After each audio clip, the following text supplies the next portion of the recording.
Sergio here with the RideShare Guy. I will be in Denver Friday, August 4 for GigCon 2023, as well as on Saturday, August 5 for the Gig Worker Town Hall meeting. Many thanks to Wallet for sponsoring this trip. Without their help, this would not be possible. Please come and say hello. I will be handing out a bunch of Wallet swag. All the links to the events are in the description below. Let's talk about the next topic, and that is take rates. Uber and Lyft take rates. Should we even care about it? I mean, we always talk about, different things like, oh, Uber took 20%, Uber took 60%, Uber took 100%, or, well, you know what I mean? Like, I know it wouldn't add up that way, but, the majority of it, you got paid half, they got paid half. I mean, it's 50, but you know what I mean? I mean, to me, these are important things to talk about, but at some point, drivers have to get off this, because these companies, as convoluted and complicated as these earnings statements are, and as well, the trip receipts and things like that. Okay, when I say this, I'm sure I'm going to get bombarded with hate mail, but I think what drivers should pay more attention to on an individual basis, trip basis, is this a profitable situation for me? Again, I'm going to bring Jeff in here because he taught me this. He goes, circle of influence, circle of control. Can anybody control Uber's take rate other than Uber? No. Now, there are some things we can do. We can do cherry picking. We can do high search trips, make Uber lose money. I get it. I understand it, right? And here's an example, okay? This driver for 27 miles and 50 minutes of work got paid $75.25. Great trip, right? And this is in California, in my backyard, in LA. And he picked them up in Inglewood. It looks like definitely was after an event. I'm betting it's SoFi or the Forum in Inglewood. And there was a boost. There was an $11 surge. The fare was $61.95. Added all that to $75.25. Great trip. Great trip. Now, on the right side, he took a screenshot. He didn't send it to me from the website, but sent it from the app. And it's a little fuzzy, but you guys will see it. Uber service fee summary. Customer price, $160.99. Okay? All right. Well, this is the part that's going to be the next talking point. Okay? Chris, because these commercial insurance rates that they present, I'm telling you people, this is a fact. I know this because I got this from very reliable source. I'm not gonna say who, but without bringing up her name, at $160.79 went to California driver benefits for this trip. Commercial insurance and payments were $20 for this 27-mile, 50-minute trip. Now, there used to be a limit on this, Chris, from 0 to 10. Now that 10 barrier is broken in LA, because after this, I got 20 more screenshots that the 0 to 10 is broken now. Now we're wild. Well, I can say this probably. We spoke to Uber, right? Uber swore that everything that's seen on there in the commercial insurance line item that says 20, not a penny of that is going to Uber. Everything is going to the commercial insurance company. However, they did not answer the question, what part of that is marketplace fee? And they said, nope, everything is gone there. Commercial rates have gone through the roof over the last 3 years. And there's nothing that we're hiding. And when asked, are you messing with this commercial insurance rate number, variable number, to make it look like you're not taking as much from the driver as a service fee? They said, no. Now, it's up to you guys. Do you believe it? You don't believe it? It's your call. But $20 is on this trip. Regulatory city fee is $10 always in LA. Took the earnings out. Even with the $20, right? Uber's service fee was $64.85. Now, this clearly indicates to me that passenger paid $160.99, driver made $75. If you look at the take rate that way, right, it's actually 60-40 kind of a split, 60% for Uber before the commercial insurance fee. After that, still, if you take that out, driver made 75-25, and Uber take rate on this trip was close to 40%, right? Should you care about this at all on this trip or any trip that you do? I'm going to start suggesting, because they're playing so many games now with these numbers, with these receipts, to make it look like their take rate is very low. And that comes definitely with the commercial insurance line item there that you guys see, because on each trip it's going to be very different. And I'm going to say that in order for us to exist and not go crazy, I think you guys need to pay as little attention as possible what Uber is taking, because it's not in your circle of control. This is an amazingly profitable trip for this driver. I would have done this with my eyes closed. And this also proves, Chris, that on the back end, the customer is getting charged with a multiplier, without a question they are. And and they got ripped, but they happily paid. And driver came out way ahead, and it's great trip. And customer was happy paying it, and we move on. So my advice to all of you now and later is going to be, don't get stuck on Uber's profitability. I'm not saying you're not to look at it. You're naturally, as a human, you're going to look at it and get pissed off. But they are playing so many games to make that number look lower to you with the service fee. That what's the point of getting pissed off and upset? What I'm saying is, you pay attention to your own profitability as much as what Uber is taking.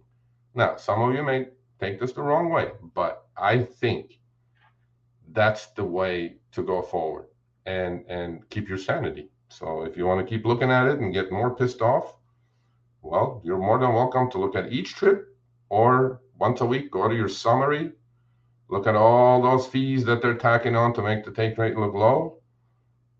Then you're not going to believe that anyway. So what's the point of even looking at it? So to me, I think this conversation has to be held within the driver community of, do we really care about Uber's take rate? Because it's not real anyway. It's convoluted. Now, to me, Chris, the most important thing would be, see that where it says $20 commercial insurance payment, credit card fees, all that is in there, right? Yep. How about a breakdown of that 20, or whatever that line item is, breakdown of that? What part of that is marketplace fee? Because due to that number, the take rate of Uber's is going to be drastically different. If that wasn't 20, that was 5, Uber's take rate would be $80 on this trip, and their service fee hold would have been $80. So how about a breakdown? And we suggested that to Uber, by the way. Be transparent. We don't mind you just commingling all this bullshit in there, because these commercial rates, it cannot be that I'm paying $20 for a 27-mile, 50-minute trip, bro. It's outrageous, right? So break it down. Show the drivers what they want to see, the true take rate, right?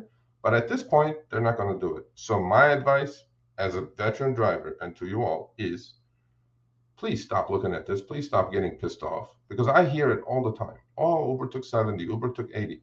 Great. That's what they have to do to run their business to a point. But by looking at it and not being in control, it's making things get more out of control, right? And we're working on it. We're trying to make them be more transparent and show the total breakdown of the commercial insurance part, the line item.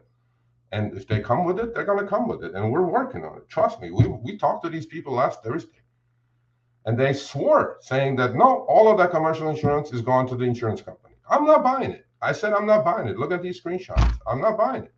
And they go, well, you don't have to buy it. Well, there you go. That's it. Yeah. Well, one of the things too, when it comes down to it, is I think if you are paying attention to your costs and you are only accepting rides that are going to be profitable for you and make you money, I think that's what it's going to come down to. And, it's just going to help you with your sanity, instead of having to look at that and say, oh, well, they made all this money off my back and stuff. Yeah, it's going to piss anybody off seeing something like that. But if you watch the news all the time, you're just going to have a bleak outlook on life. And, sometimes you got to turn the TV off, turn the news off, and just kind of like go out and enjoy what's around. And, you're in a much better mood. I think something like that, if you focus on what you're doing to make yourself profitable, I think the rest of it can kind of go in the back burner, and you don't really have to worry about it. It's just a little bit less stress that you have to worry about. It's a little bit less anger that you have to subject yourself to. And, you know, it could potentially make rideshare a little bit more fun, or food delivery, or whatever it is. So that's my opinion as well, too, when it comes down to paying attention to, you know, the take rate. You could look at it every single ride and be like, oh my God, I can't believe it. This one's 56%. This one's 72%. This one's 4%. Oh, they lost money on this one. But, you know, some of the things that I see in the comments, I think we should have the ability to have commercial insurance. And then I think we should have the ability to opt in or opt out of Uber and Lyft's commercial insurance, and then have the ability to keep that money, in essence. If they want to charge that particular fee to the driver, or I mean, to the passenger, that should go to the driver who's carrying the commercial insurance. The other side of the coin is, if you have your own commercial insurance, overall, it's actually going to be cheaper, because if Uber and Lyft and these other companies are truly paying the commercial insurance and continuing to get dropped from different areas or different companies, you know, because there's so many accidents, all this stuff, rates are rising. A lot of these things are happening. Then it's going to help it become lower overall, because you're carrying your own commercial insurance, and then they can just recoup that in whatever the driver, or I'm sorry, whatever the passenger's paying. And, you know, then it becomes even better. So that $20, well, that goes back in your pocket then, because that's what you have for your commercial insurance. Yeah. I mean, I think it's a really important subject. We're going to keep talking about this because we are in touch with this company. And, you know, at some point, I mean, I have to look, you know, you get, my main concern is for you guys all out there, us drivers, be profitable. We will probably have to run through that one more time, you know, your profitability matrix, and on future shows, and discuss those things. But other than pissing you off and cussing Uber out or Lyft out, what is this accomplishing, right? After each trip, you look at it. And I am, you know, I don't believe this company for a single second of what they're saying, that all of that line item is going to the insurance company. I'm not buying that at all. Okay. I know marketplace fee is in there, because I'm a passenger. When I price a trip for myself going somewhere, the marketplace fee fluctuates between $3 and $10 so wildly for the same trip that's in there. I know it's in there, but they're not saying it. I go, okay, then I go, break it down. Why don't you break commercial insurance line item down? There is not much on that receipt for you not to break it down. Mm-hmm. And they said, no, it's going to the insurance company. There's nothing to break down. And I'm not buying that. I am not. And to me, look, we're going to keep working on it, but that's why I'm not saying give up on it. Look, at least, how about this? You know, this is like trading stocks. You're going to look at your whole board of stocks. There'll be one red in the upper right-hand corner, and your eye will constantly be going there, taking all your positive energy from all you could have 50 stocks there. One would be red, 49 would be green, but red will take precedence for you. No, you have 49 that are doing well, right? Yeah. This is the same thing. Well, you know, Jeff's got another comment, and this one I'm going to agree with. I said, so Uber charged 160 and driver got 75. Seems like an easy conversion to a private client, but no easier to cry about it. And yeah, I agree. It's easier to talk about it and say, oh, they took so much out of that. But, you know, the smart people can say, hey, you know, you're getting charged 160 from Uber. You know, I could do this for $100 or something like that as a private client, which you could potentially do. That's another option as well, too. Just make sure you have the correct insurances for that, which is your commercial insurance. So just make sure you are covered that way. And if you need any other additional, you know, anything when it comes to your particular area to be able to give personal rides or private rides, make sure you do follow that, please, because if you don't, you could really get screwed.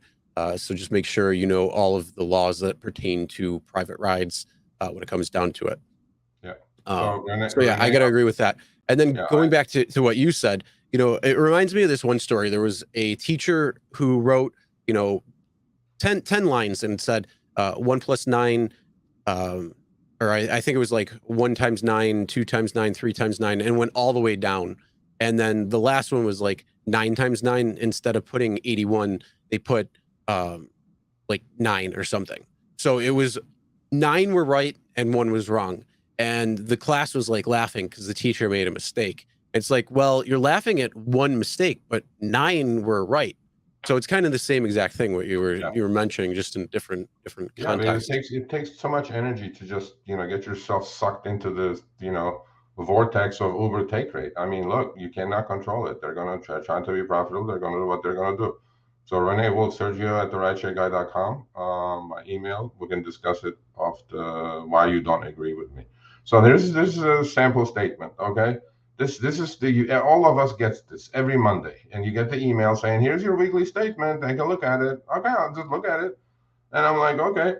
So Uber on this week, according to Uber, again, right? They lost $297.45.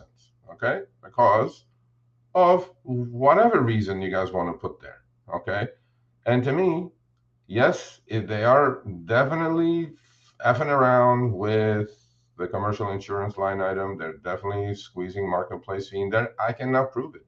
If I prove it, then I can take them to God knows where, right? So on the right hand side is the Lyft screenshot. Great week for that driver. And Lyft is also coming up with this ridiculous. Look at this. I mean, Yeah. they do it so ridiculous that it's just the drivers have no choice but get pissed off, man. Okay, look at this. Okay, driver earnings were 1270, tip was good 204, adjustments probably bonus or other streaks or whatever. Passenger payments 1743. Driver earnings. Look at the third party insurance and expenses where it says $1,208.89. Taxes and And fees. that's just for 33 rides. Yeah, Lyft lost $864 on this. So is this really correct? We're going to find out. And I'm just kind of going that the more you look at this, the more you shake your head and you don't want to drive and you don't want to get out there and be profitable. I'm like, I'm not buying it. If anybody's buying this, great. I don't think Lyft spent 1,206. So what they're doing is they're running double books. One book is for you guys, for the drivers, and one book is for Wall Street. I bet you the book that they're running for Wall Street looks quite different than this. I don't think on this driver, Lyft lost $864. What do you think, Chris? I don't think so, but you have to believe it. Yeah. Huh? You have to believe. I mean, I think what they're might be doing is the and expenses part is where they can mess around with some numbers. So it's like, okay, well, Lyft Inc. Corp A is getting this expense, and then Lyft itself is like incurring the loss or something. So it's really just going one hand feeding the other. Yeah. That's the only thing I think of. I mean, for 33 rides, they have $1,200 in insurance and expenses. It doesn't even seem right. Yeah. So that's it. So send me the emails. Let it rip, people. Speaking of an email. Yeah. So this was an email sent out to me, and then this is all commingled into the subject, right? Check your weekly statements carefully. This is from a viewer. He goes, "Hi Sergio, here's one for you. I received a statement attached, and I noticed that I have a deduction called post-trip adjustments. I read this is supposed to be in the four asterisk section. By the way, is the section with commercial insurance rates, okay?" And I contacted Uber support for an explanation. The first person I spoke to took 4 times for partially to be able to understand what I was asking, of course. And then when her answer was nowhere near the answer I should have received, I asked that incident be escalated. Okay. I simply wanted to know where or on why $17 was being deducted from my account based upon post-ride cleanup and other possible incidents that a rider reported. I'm like, yeah, probably you got some cleanup fee, somebody puked in your car, and then they're taking the money away. How? With what evidence? Whatever. I don't know. So my car is a 2022 Honda, and it's spotless. I get several comments a day. I certainly did not drive 30 miles out of someone's way that would incite a $17 fee deduction. The supervisor just reached out, me repeating that on the statement, and did not leave any other details. No one at Uber support could give me, of course not, because they're not gonna. You're just a little pebble in the ocean, if you are, even that. See attached, love the show on YouTube. Okay, so here's the statement, right? I am urging everybody, please, You want to talk take rates, you want to look at it, don't look at it, no problem. Okay? Do as you choose. But at least once a week, look at your statement, because these things are there, hidden. And this is your money. And we're going to talk about this in a minute. Your money. You need to be in charge of your money. And if there's a $17 deduction, it's going to have to show on your statement. Please, once a week on Mondays, go and look at it. And here it is, Uber's, where it says Uber service fee, weekly Uber service fees right there, clearly. On the last one that we showed, it was negative. On this one, it's positive. Okay, great. My point is, please, this is your money. Be in charge of your money. Look at it. Look at your weekly statements. Don't look at individual trips. There's individual trips. Oh, 50% on this, 40% on this, 80% on this, 20% on this. Uber lost money on this. Is going to drive you nuts. But look at this. This definitely you should look at every Monday. As soon as you get the email, click. Look at your weekly statements. If there's any discrepancies, that's the only way you're going to catch it. So this is efficiency for you. You got to be in charge of your own money. So that's it. All right, thanks for watching. That short little clip was from our live stream, Show Me the Money Club with Sergio and myself, Tuesdays, 6 p.m. Eastern, 3 p.m. Pacific. Make sure you subscribe, turn on all notifications so you'll be notified when we go live, as well as all of our awesome content. Make sure to check out this video right here, which will take you to the entire live stream, or check out this video right there. All right, drive smart, everyone.